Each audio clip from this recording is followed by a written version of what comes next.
Sapa Indonesia Pagi kembali hadir untuk Anda saudara kali ini di segmen Kompas Bisnis bersama saya Putri Oktaviani. Rapat Dewan Gubernur Bank Indonesia memutuskan mempertahankan suku bunga acuan atau BI rate di level 6,25%. Keputusan ini sejalan dengan kebijakan moneter pro stability untuk memastikan inflasi tahun 2024 hingga 2025 tetap terkendali. Rapat Dewan Gubernur Bank Indonesia pada 16-17 Juli 2024 memutuskan mempertahankan suku bunga acuan atau BI rate di level 6,25%. Suku bunga deposit facility sebesar 5,50% dan suku bunga lending facility sebesar 7%. Keputusan ini konsisten dengan kebijakan moneter yang pro stability sebagai langkah preemptif dan forward looking untuk memastikan tetap terkendalinya inflasi dalam sasaran 2,5 plus minus 1% pada tahun 2024 ini dan tahun 2025 tahun depan. Fokus kebijakan moneter dalam jangka pendek diarahkan untuk memperkuat efektivitas stabilisasi nilai tukar rupiah dan menarik aliran masuk portofolio asing. Untuk memastikan stabilitas dan mendukung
penguatan inovasi dan akseptasi layanan pembayaran digital, serta inklusi ekonomi dan keuangan UMKM, termasuk literasi dan perlindungan konsumen melalui penyelenggaraan Festival Ekonomi Keuangan Digital Indonesia atau FEKDX, Karya Kreatif Indonesia KKI 2024.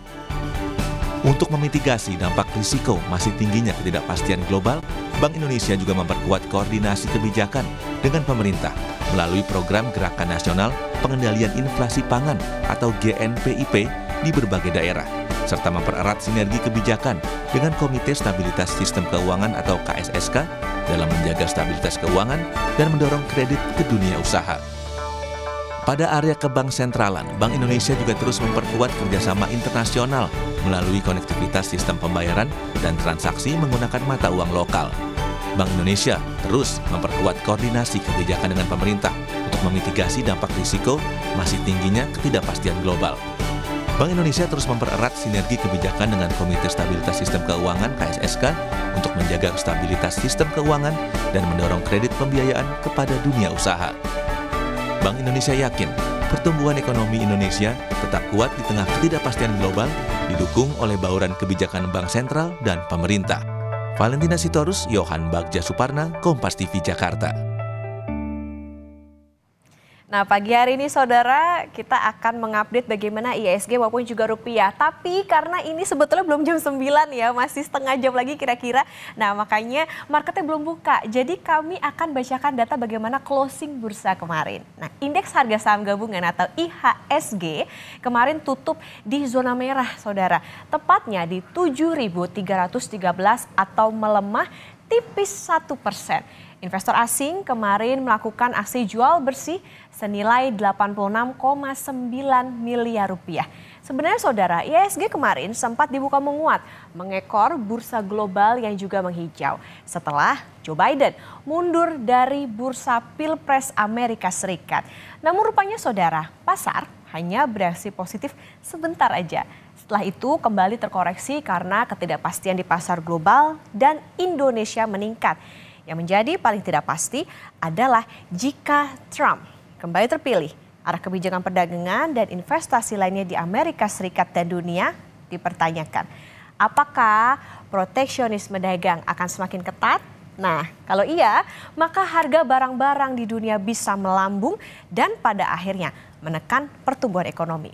Apakah hari ini IHSG akan dibuka menguat? Nah, yang pasti di dalam negeri setelah pemilihan Wakil Menteri Keuangan, waktu itu pasar sempat hijau tapi kembali tertekan. Nah, satu-satunya angin segar bagi IHSG secara harian adalah kabar dari Tiongkok, saudara.